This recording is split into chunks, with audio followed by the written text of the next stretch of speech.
भारत का जो जी चाह रहा है वो मकबूजा कश्मीर के अंदर कर रहा है, भारत का जो जी चाह रहा है वो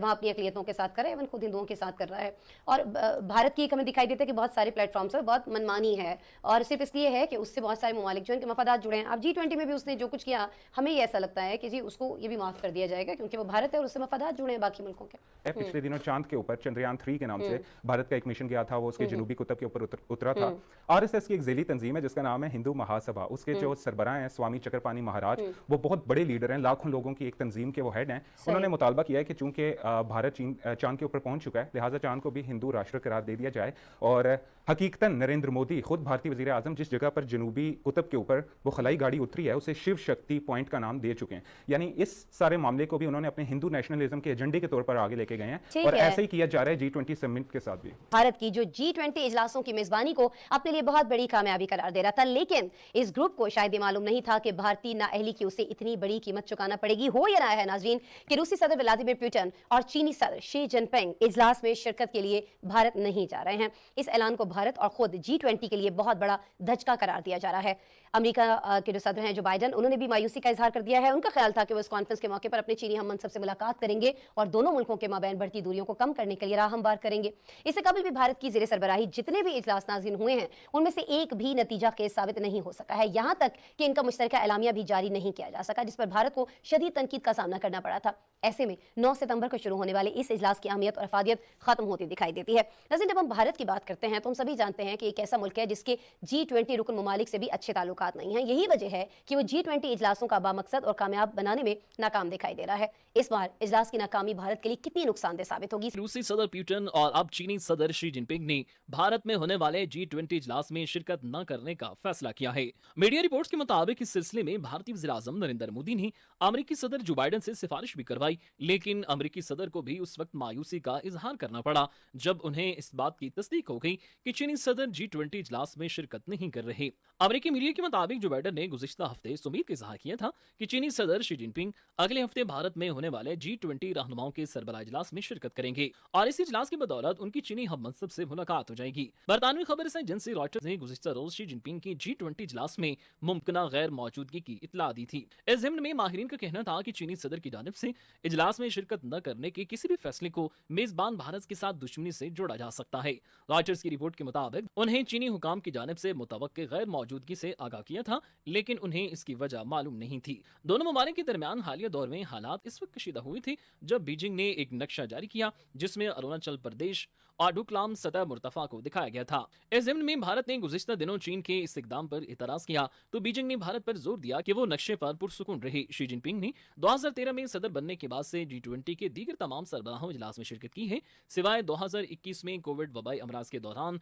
जब वो वीडियो लिंक के जरिए शरीक हुए थे। एक चीनी ओहदेदार ने कहा है कि तवक्को है कि वज़ीर आज़म ली क्योंग नई दिल्ली में 9 सितंबर से शुरू होने वाले G20 इजलास में बीजिंग की नुमाइंदगी करेंगे। रूसी सदर व्लादिमीर पुतिन पहले ही कह चुके हैं कि वो नई दिल्ली नहीं आएंगे और वो उनके बजाय वज़ीर ख़ारजा सरगई लारूफ को भेजेंगे। G20 कॉन्फ्रेंस को शी और बाइडन के दरमियान मुमकिन मुलाकात के मकाम के तौर पर देखा जा रहा था क्योंकि दोनों सुपर पावर्स तिजारती और जोग्राफियाई सियासी तनाव की वजह से कशीदा ताल्लुकात को मुस्तहकम करने की कोशिश कर रही हैं। शी जिनपिंग ने बाइडन से आखिरी बार गुज़िश्ता नवंबर में इंडोनेशिया के शहर बाली में G20 सरबराह इजलास के मौके पर मुलाकात की थी। G20 की सदारत रवान साल भारत की सुपुर्द है, लेकिन ये जिम्मेदारी इस पर भारी पड़ती दिखाई दे रही है क्योंकि भारत को G20 के तमाम इजलासों में इस हवाले से नाकामी का सामना करना पड़ रहा है कि एक भी इजलास के इख्तिताम पर मुत्तफिक का बयान या तजवीज़ मंजूर नहीं करवाई जा सकी। माहौलियाती तब्दीली के हवाले से कायम E3G नामी थिंक टैंक ने G20 इजलास के नताइज की मजम्मत की है। माहिरीन के मुताबिक दुनिया भर में रोजाना दर्जा हरारत नई बुलंदियों को छू रहा है, लेकिन इसको फौरन नतीजा खेज नहीं हो रहे और अब रूस और चीन की सुदूर की अदम शिरकत के ऐलान के बाद अमेरिकी सदर की मायूसी इजलास की कामयाबी पर सवालात उठा रही है। साथ ही साथ जरा ये बता दीजिएगा कि जब हम G20 इजलास की बात कर रहे थे और जब ये था कि जी अब भारत में हो रहे होंगे इसके मुख्तलिफ सेशंस, तभी से हम देख रहे थे कि बहुत सारी तनकीद हो रही थी कि ये सेशंस जो हैं ये भारत के अंदर नहीं होने चाहिए। वजूहात उसके पीछे बहुत सारी थी, यकीनन हम आज डिस्कशन में उन पर बात कर रहे होंगे। लेकिन मुझे बता दीजिए कि ये जो अब सब कुछ हो रहा है,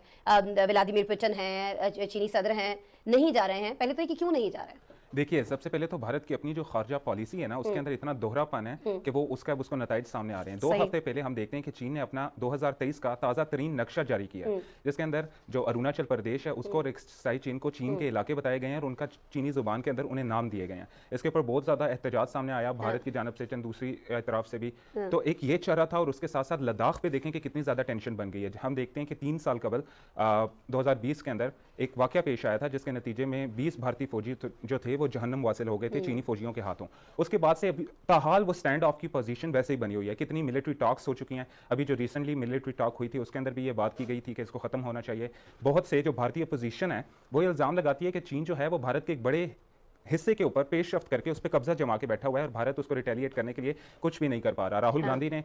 जब ये सारी G20 के हवाले से शी जिनपिंग और व्लादिमीर पुतिन की न्यूज़ सामने आई है तो उसने कहा है कि इससे ये साबित हो गया कि चीन जो है वो लद्दाख में हमारी ज़मीन पर कब्जा करके बैठा हुआ है और हमारे मोदी जी के पास इतना वक्त नहीं है कि वो मणिपुर के ऊपर 2 मिनट बात करें। वैसे तो चांद के ऊपर जो मिशन जाता है वो उस पर कितनी बड़ी बड़ी हाँकते हैं, लेकिन दूसरी तरफ जो चीन उनके साथ कर रहा है उसका जवाब देने के लिए उनके पास कुछ भी नहीं है। इसके अंदर एक और बड़ी इंपॉर्टेंट बल्कि दिलचस्प सिचुएशन हो रही है। पिछले दिनों चांद के ऊपर चंद्रयान 3 के नाम से भारत का एक मिशन गया था, वो उसके जनूबी कुतुब के ऊपर उतरा था। आरएसएस की एक ज़ेली तंजीम है जिसका नाम है हिंदू महासभा। उसके जो सरबराह हैं स्वामी चक्रपाणी महाराज, वो बहुत बड़े लीडर हैं, लाखों लोगों की एक तंजीम के वो हेड हैं। उन्होंने मुतालबा किया है कि चूंकि भारत चांद के ऊपर पहुंच चुका है, लिहाजा चांद को भी हिंदू राष्ट्र करार दे दिया जाए। और हकीकतन नरेंद्र मोदी खुद भारतीय वज़ीर आज़म जिस जगह पर जनूबी कुतुब के ऊपर वो खलाई गाड़ी उतरी है उसे शिव शक्ति पॉइंट का नाम दे चुके हैं। यानी इस सारे मामले को भी उन्होंने अपने हिंदू नेशनलिज्म के एजेंडे के तौर पर आगे लेके गए हैं और ऐसे ही किया जा रहा है G20 समिट के साथ भी। ठीक है, अच्छा वही दकियानूसी और खासतौर पर हिंदुत्व जो एक सोच है और राय है वो उसकी वजह से आप ये समझ आए कि चीज़ें जो हैं वो असरअंदाज हो रही हैं इस इजलास के ऊपर भी। चाइना के साथ क्या मामला चल रहे हैं वो आपने हमें बता दिया, सरहद को लेकर मुख्तलिफ इलाकों को लेकर जो तनाज़ात हैं उनसे आपने आगाह किया। जो 20 फौजी उनके मार दिए गए थे चाइना की जानिब से उस पर भी आपने बात की। रशिया को क्या प्रॉब्लम हुआ है? देखिए, इसके अंदर तो एक व्लादिमीर पुतिन भी नहीं आ रहे और जेलेंस्की भी नहीं आ रहे जो यूक्रेन के सदर हैं। अब इसके अंदर क्या है, ये भारत की जो खारजा पॉलिसी थी ना, जो भारत ये खुद क्लेम करता है कि उसने इंतहाई बैलेंस बना के रखा था, वो असल में इतना दोहरा मेयार था उसके अंदर और दोगलापन था कि वो उसको खुद ही बैक कर गई है। जो दोनों साइड्स हैं एक इतने बड़े इंटरनेशनल कॉन्फ्लिक्ट की, वो उसके साथ आने को तैयार नहीं है। असल में बात ये हुई है कि देखें, भारत ने रशिया के साथ मुआहदे किए बड़े, इस सब के चलते हुए उनकी अपनी करेंसी के अंदर चीज़ें लेने के जो रूसी मिनिस्टर्स थे वो भी भारत के अंदर तवातर से आते रहे और रिसेंटली आके भारत ने चीन के खिलाफ जाने के लिए जो अमेरिका की साइड पे टिल्ट लिया है उससे एक बड़ी अजीब सी सूरत हाल बन गई है, क्योंकि भारत के अंदर भी जो रूस के खिलाफ और यूक्रेन के हवाले से जो उनकी खारजा पॉलिसी है उसके ऊपर बड़ा इख्तलाफ राय पाया जाता है। यह भी कहा जा रहा है कि जो उनकी कैबिनेट है उसके अंदर धड़ेबंदी हुई है और एक ये कहता है वो कहता है, और सत्यपाल मलिक की ज़ुबान में चूंकि नरेंद्र मोदी एक कच्चे कानों के आदमी हैं और जो उन्हें जो मशवरा देता है वो फ़ौरन उसके ऊपर अमल कर लेते हैं, तो इस वजह से उनकी खारजा पॉलिसी के अंदर इस तरह का एक डिसबैलेंस आ गया है कि उसका नतीजा ये आ रहा है कि जो वीटो पावर्स हैं बिग 5 के अंदर से 2 ममालिक जो हैं वो G20 समिट में शिरकत से इनकार कर चुके हैं। ठीक है, और इस इनकार पर हम देख रहे हैं क्योंकि बड़ी उम्मीद थी अमेरिकन प्रेसिडेंट को कि उनकी मुलाकात हो रही होगी इसी एक इजलास के दौरान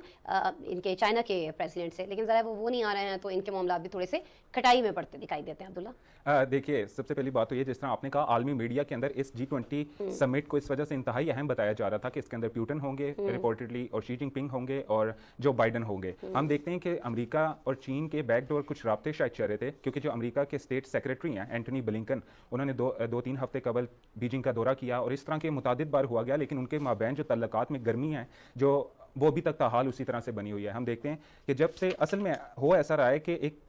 अमेरिका चीन के खिलाफ भारत को अपनी एक कॉलोनियल पावर के तौर पे भी शायद इस्तेमाल करने की कोशिश कर रहा है और इसी की वजह से जो भारत के रूस के साथ तल्लकात हैं वो भी बिगड़ते जा रहे हैं। ठीक है, अच्छा, और ये भारत को खुद इसका नुकसान कितना होगा? ताल्लुकात तो उसके बहुत सारे ममालिक के साथ अच्छे नहीं हैं और ज़ाहिर है उसके नुकसानात वो उठा भी रहा है बहुत सारी जगहों पर। ये जो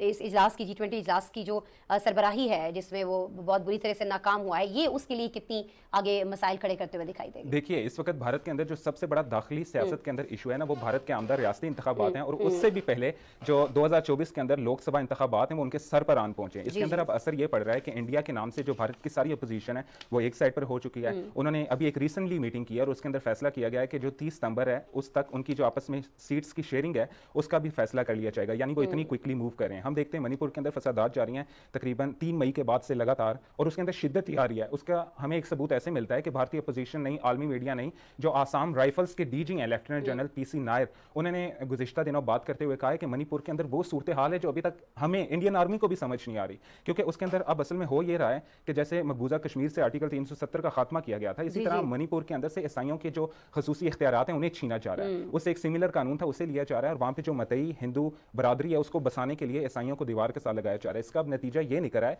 कि जो कुकी बरादरी है ईसाइयों की, उसने कुकी लैंड का मुतालबा कर दिया और वहाँ पर बाकायदा एक जो है आज़ादी की मूवमेंट, मुसल्लह जदोजहद शुरू हो चुकी है। दूसरी तरफ आप देखते हैं हरियाणा के अंदर क्या चल रहा है। अच्छा, रिलीजन से हम निकल जाते हैं, चले माइनॉरिटीज पे मजालम से निकल भी जाएं, तो महाराष्ट्र के अंदर 2 दिन पहले की बात है, जलना के अंदर वो मराठा रिजर्वेशन के हवाले से जो उनकी बरादरी के अफराद थे वो मुजाहिरा कर रहे थे, उसके ऊपर लाठी चार्ज किया गया, और अब वो महाराष्ट्र के बहुत से हिस्से सिर्फ इस वजह से सुलग रहे हैं, यानी रिलीजन का तो पहले असर था या वो कास्ट में भी नजर आ रहा है। वी ऑल नो कि क्या वहाँ पर भारत के अंदर चल रहा है और क्यों चल रहा है इनफैक्ट। लेकिन जरा बता दीजिएगा कि अगर हम इंटरनेशनल उस पर बात करते हैं, एक अक़वामी सतह पर अगर हम बात करते हैं, तो उस पर क्या भारत के ऊपर प्रेशर आ रहा होगा? क्योंकि हम देख रहे हैं कि भारत का जो जी चाह रहा है वो मकबूजा कश्मीर के अंदर कर रहा है, भारत का जो जी चाह रहा है वो वहाँ अपनी अक़लियतों के साथ कर रहा है, इवन खुद हिंदुओं के साथ कर रहा है। और भारत की हमें दिखाई देता है कि बहुत सारे प्लेटफॉर्म्स पर बहुत मनमानी है, और सिर्फ इसलिए है कि उससे बहुत सारे ममालिक जो इनके मफादात जुड़े हैं। अब G20 में भी उसने जो कुछ किया, हमें ये ऐसा लगता है कि जी उसको ये भी माफ़ कर दिया जाएगा क्योंकि वो भारत है और उससे मफादात जुड़े हैं बाकी मुल्कों के। बिल्कुल ऐसे ही है। देखें, आलमी मीडिया, ये अमर किसी हद तक खुशाइन करा दिया जा सकता है कि जो आलमी मीडिया है वो पहले इस पर बिल्कुल नहीं बोलता था, लेकिन जैसे जैसे टाइम गुजरता जा रहा है वो इस पर बड़ा रेजर एज किस्म की स्टोरीज दे रहा है। हम देखते हैं कि चंद रोज कबल BBC की एक स्टोरी आती है जो मकबूजा कश्मीर के अंदर प्रेस फ्रीडम से रिलेटेड है, और उसका टाइटल है any story could be your last. ठीक है, और उसके अंदर सारा बताया गया है कि किस तरह टाडा, पोटा, UA, PSA इस तरह के कवानीन के जरिए जो कश्मीरियों पर किया जा रहा है। उसके बाद ऑस्ट्रेलियन एक इंस्टीट्यूट की रिपोर्ट है, उसने माइनॉरिटीज़ के ऊपर उनको आड़े हाथों लिया है। खुद भारत की जो इतदाल पसंद बरादरी है, देखें इसके अंदर जब हमारे लिए ऑप्शंस की बात अगर की जा रही है ना, तो उसके अंदर एक ये भी है कि हम जितनी तवानाइयाँ मगरबी दुनिया को अपनी सारी बात समझाने पर सर्व करते हैं ना, हमें ये भी देखना चाहिए कि भारत के अंदर खुद कितनी इतदाल पसंद जो हैं कम्युनिटीज़ बसती हैं। जैसे कि हम बताते हैं साउथ इंडिया के लोगों को हकीकत में ये इदराक है ही नहीं कि मकबूजा कश्मीर का इशू क्या है या दूसरे मसाइल क्या हैं। उनके नज़दीक तो ये एक रेटोरिक किस्म का जो इंडिया ने अपना परसेप्शन दिया हुआ है वही ट्रू है। लेकिन इसके लिए बहुत ज़्यादा ज़रूरी है ना अब्दुल्ला कि हम पाकिस्तान भी अपना जो किरदार है वो अदा कर रहा हो और इसको हाईलाइट भी कर रहा हो, इशू को हमेशा की तरह जिससे हमारी तरफ से किया भी जाता है। और बहुत सारे ममालिक के जो विजिट्स हैं, जो डेलीगेशन है हमारी तरफ से, वो भी भेजे जाने चाहिए मकबूजा कश्मीर के ऊपर लोगों को समझाने के लिए कि वहाँ पर इनफैक्ट भारत की जानिब से किया क्या जा रहा है। ये चीज़ बताना मेरे ख्याल में बहुत ज़्यादा ज़रूरी है, जो कुछ ममालिक को नहीं मालूम है। भारत में G20 के हवाले से ये आम खबर थी, ज़ेलेंस्की नहीं जा रहे हैं, वहाँ पर पुतिन नहीं जा रहे हैं, चाइना के प्रेसिडेंट नहीं जा रहे हैं, और भी बहुत सारे ममालिक की आम शख्सियात हैं जो इसमें शिरकत नहीं कर रही हैं।